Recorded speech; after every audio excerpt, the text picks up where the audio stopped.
Assalamualaikum warahmatullahi wabarakatuh.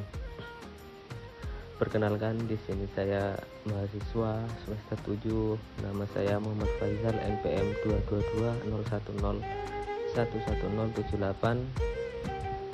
Saya akan menjelaskan mengenai akhlak dalam kehidupan peserta didik sesuai dengan mata pelajaran pendekatan hybrid learning yang diampu oleh dosen Bapak Dr. Muhammad Fahmi Hidayatullah, MPDI. Selanjutnya, mengenai capaian pembelajaran, peserta didik diharapkan mampu memahami konsep akhlak secara utuh dan menginternalisasikannya dalam kehidupan sehari-hari. Peserta didik mampu menjelaskan pengertian dan kedudukan akhlak dalam Islam, mengidentifikasi bentuk-bentuk akhlak terpuji dan tercela, serta menunjukkan perilaku akhlakul karimah dalam lingkungan sekolah, keluarga maupun masyarakat, serta di dunia kerja. Selain itu, peserta didik mampu bersikap kritis terhadap fenomena sosial dan digital dengan menjadikan nilai-nilai akhlak Islam sebagai landasan dalam bertindak dan mengambil keputusan. Untuk tujuan pembelajaran akhlak bertujuan untuk membentuk karakter peserta didik yang beriman, bertakwa, dan berkepribadian mulia. Melalui proses pembelajaran ini, peserta didik diarahkan agar mampu menumbuhkan kesadaran akan pentingnya akhlak sebagai cerminan keimanan, membiasakan perilaku jujur, disiplin, tanggung jawab, dan santun dalam pergaulan, serta mampu menerapkan nilai-nilai akhlak Islam dalam penggunaan teknologi digital. Untuk tujuan yang lain, yaitu membekali peserta didik dengan etika dan moral yang kuat sebagai bekal memasuki dunia kerja dan kehidupan bermasyarakat. Model hybrid learning ada 3: model hybrid learning interaktif, model hybrid learning partisipatif, dan yang ketiga model hybrid learning kolaboratif. Yang pertama, model hybrid learning interaktif dalam pembelajaran akhlak menekankan adanya komunikasi dua arah antara pendidik dan peserta didik. Menurut Moore, interaksi dalam pembelajaran mencakup interaksi antara peserta didik dengan guru, peserta didik dengan peserta didik, serta peserta didik dengan materi pembelajaran. Interaksi ini sangat penting dalam pembelajaran akhlak karena nilai-nilai moral tidak dapat ditanamkan melalui ceramah satu arah semata, melainkan melalui dialog, tanya jawab, dan klarifikasi makna. Dalam pembelajaran akhlak, model interaktif memungkinkan guru memberikan stimulus berupa fenomena moral, kisah teladan, atau kasus etika yang kemudian didiskusikan bersama. Peserta didik dapat menyampaikan pandangan, bertanya, dan menanggapi pendapat orang lain secara luring maupun daring. Melalui proses ini, peserta didik tidak hanya memahami konsep akhlak, tetapi juga belajar menilai dan mempertimbangkan suatu tindakan secara moral. Model ini sejalan dengan pandangan Vygotsky yang menekankan bahwa perkembangan pemahaman peserta didik terjadi melalui interaksi sosial yang bermakna. Yang kedua, model hybrid learning partisipatif dalam pembelajaran akhlak. Model hybrid learning partisipatif menempatkan peserta didik sebagai subjek utama pembelajaran.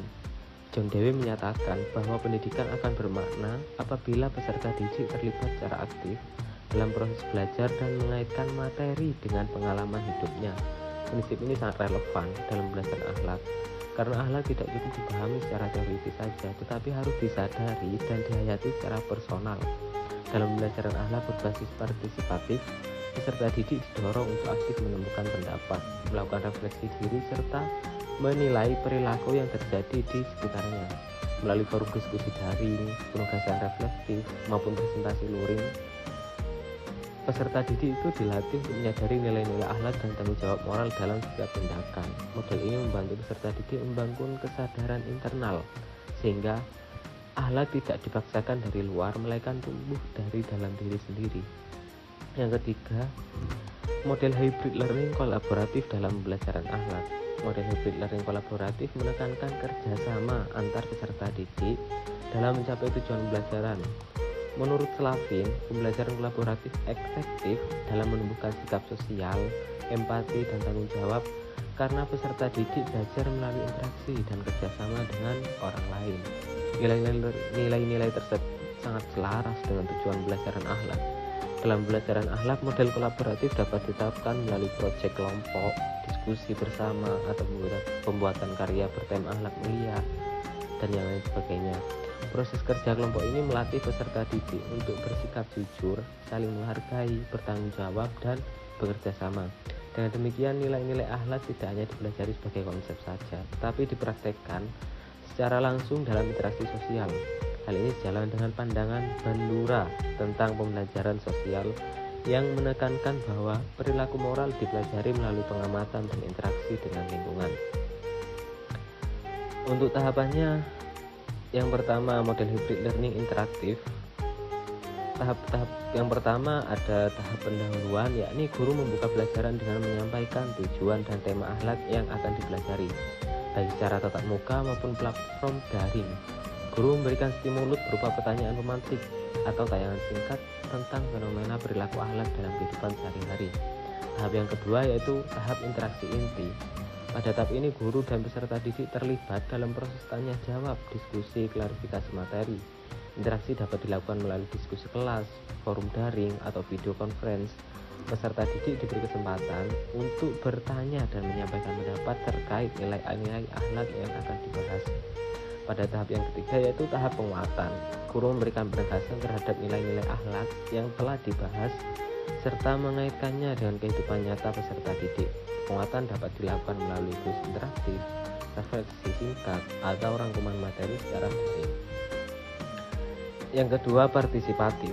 Pada tahap model hybrid learning partisipatif ini, yang pertama tahap orientasi, guru menyampaikan permasalahan atau studi kasus yang berkaitan dengan akhlak.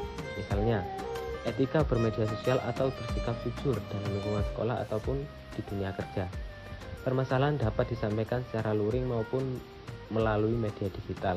Tahap yang kedua ada tahap keterlibatan aktif. Peserta didik diminta untuk memberikan pendapat, tanggapan, atau solusi terhadap permasalahan yang telah disajikan. Aktivitas ini dapat dilakukan melalui diskusi kelompok, forum online, atau penugasan reflektif secara individu.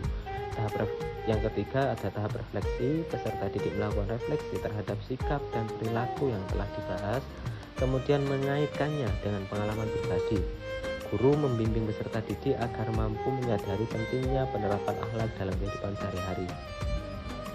Yang terakhir, pada model hybrid learning kolaboratif, tahap-tahap yang pertama ada tahap pembentukan kelompok, yakni guru membagi peserta didik ke dalam kelompok kecil baik secara tatap muka maupun daring. Setiap kelompok diberikan tugas atau proyek yang berkaitan dengan tema akhlak seperti pembuatan poster, video, atau laporan sederhana yang lainnya. Tahap yang kedua yaitu tahap kerjasama dan diskusi. Setelah itu peserta didik bekerja sama dalam kelompok untuk menyelesaikan tugas. Pada tahap ini nilai-nilai akhlak seperti saling menghargai, tanggung jawab, dan kerjasama itu dilatih secara nyata. Guru berperan sebagai fasilitator yang memantau dan membimbing proses diskusi. Tahap yang terakhir ada tahap presentasi dan evaluasi. Hasil kerja kelompok dipresentasikan secara luring maupun daring. Pada tahap ini guru dan peserta didik lain memberikan umpan balik sebagai bentuk evaluasi. Tahap ini bertujuan untuk memperkuat pemahaman dan menanamkan nilai akhlak melalui pengalaman belajar bersama. Yang terakhir mengenai kesimpulan yang telah saya sampaikan tadi, yakni kesimpulannya penerapan model hybrid learning yang interaktif, partisipatif, dan kolaboratif, yaitu menjadikan pembelajaran akhlak lebih konseptual, dinamis, dan bermakna. Melalui tahapan pembelajaran yang terstruktur, peserta didik dilibatkan secara aktif dalam proses interaksi, refleksi, dan kerjasama, sehingga nilai-nilai akhlak tidak hanya dipahami tetapi juga dialami dan dipraktikkan secara langsung. Model ini memberikan ruang bagi peserta didik untuk belajar secara mandiri sekaligus bekerja sama dengan orang lain, sesuai dengan tuntutan pembelajaran abad ke-21. Secara keseluruhan, pembelajaran akhlak berbasis hybrid learning merupakan pendekatan yang efektif dalam pembentukan karakter peserta didik yang berakhlakul karimah, adaptif terhadap perkembangan zaman, serta siap berkontribusi positif dalam kehidupan bermasyarakat dan dunia kerja. Dengan dukungan peran guru sebagai fasilitator dan teladan, pembelajaran akhlak diharapkan mampu melahirkan generasi yang tidak hanya cerdas secara intelektual, tetapi juga unggul secara moral dan spiritual. Mungkin sekian yang dapat kami paparkan mengenai pembelajaran akhlak secara hybrid learning. Kurang lebihnya mohon maaf.